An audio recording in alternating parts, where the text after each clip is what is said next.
Hey guys, it's Zung, and today I'm going to start a new series called Basic versus Bougie.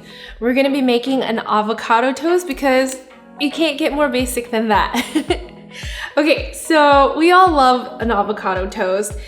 I do mine a little bit differently. I have an avocado, it's hopefully ripe, and the way that you can usually tell is by the top little nub here. If it's like a nice greenish color, it's usually ready. If it's like brown, usually it's gone too far. So I'm just gonna cut my avocado in half. And it's perfect! So now we're gonna start with the basic.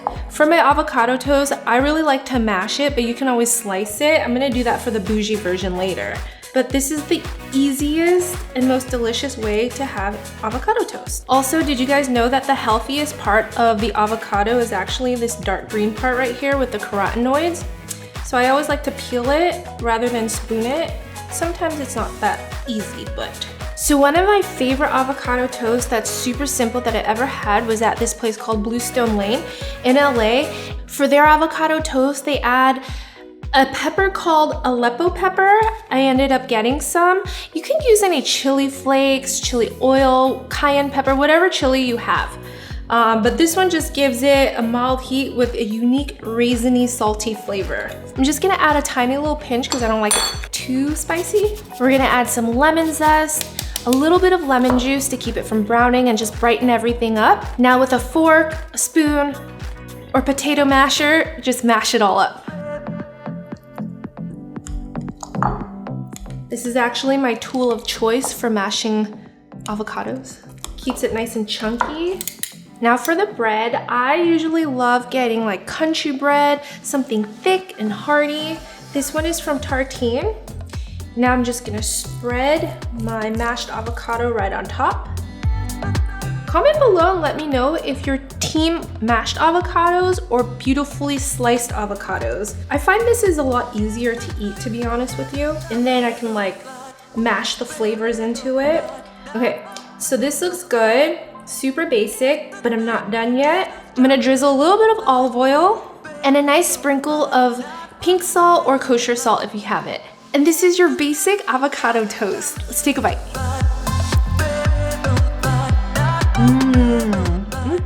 Even though we add very little to it, every single ingredient packed such a punch. I can taste the spiciness from the peppers, and then the lemon zest just really kind of like makes the avocado taste a lot more avocado-y, if you know what I mean. And the sea salt just rounds out the flavor. This is really good, and I'd be happy with this every morning, but I'm gonna do a bougie version now. This is a new technique that I actually saw Britney Spears do on her Instagram. She butter toasted her bread in a pan, so I'm gonna do that too. I'm gonna turn the heat to medium high, add the butter, let it get melty, and then I'm gonna toast my bread on each side until it's like lightly golden brown. Look at the butter and the golden brownness of the bread. I bet this alone would just taste so good. Next step, I'm gonna add an egg. So with avocado toast, you're either on team poached eggs or team scrambled eggs. I tend to be on team scrambled eggs just because I don't like super runny eggs. Let me know which side you're on as well, but today we're gonna do scrambled eggs. I have a video to show you exactly how to make the perfect scrambled eggs, so check it out up here or in the description box below. For the scrambled eggs, I'm just cooking it low and slow, not overcooked or dry. Okay, it's still slightly runny, so now I'm gonna add my mix-ins.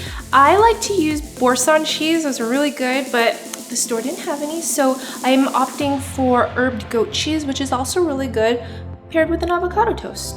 Just like to break it up into small pieces, just so it kind of melts with our egg. And that right there is the perfect scrambled eggs, just how I like it. I'm gonna transfer it to a plate, and then we're gonna assemble our avocado toast. So with the other half of my avocado, I'm gonna thinly slice it.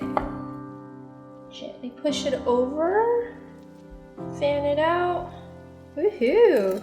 Now to keep the avocados from browning, I'm gonna squeeze a little bit of lemon juice on top. Kind of reminds me of caterpillar. Now I'm gonna add my scrambled egg. And for the toppings, it's where you can really have fun. I like a combo of like crunchy things with some greens in there. So I got some watermelon radish. I think for the size of this, I'm gonna cut it in half. I love watermelon radish because it has that like pretty pop of pink. This one doesn't have as much as like typical ones, but that's okay. And then I have some microgreens, some chopped parsley for extra flavor. You can use whatever herbs you have. Basil would work really well too, thyme. And then for the 2 extra bougie toppings, I have some pickled red onions and black garlic. Hit it with a sprinkle of salt and our black garlic. Black garlic just gives it that like caramelly, smoky flavor that I think is really good. You can find this at Trader Joe's or at World Market. Just be on the lookout for it because it's not like a regular item. And here is my bougie avocado toast.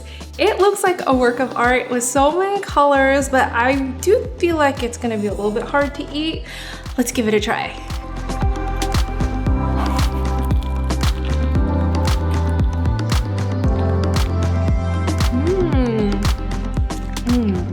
That was like an explosion of flavor in my mouth. The buttered toast is a game changer. So go Britney Spears for giving me that idea. The avocado, okay, I have to be honest, you kind of lose the avocado taste in here, but you taste the black garlic, the eggs with the goat cheese, the crunchiness of the radish. There's just so much going on and it all just goes together so well. I hope you guys enjoyed my basic versus bougie avocado toast today. If there's anything that you guys want to see me make, super simple to super extravagant, definitely let me know in the comments section below. I already have an idea for the next one, so I can't wait to film and share that with you guys. Hit that like button if you guys are into this series, and don't forget to subscribe to see more easy and delicious recipes, and I'll see you guys next time. Bye!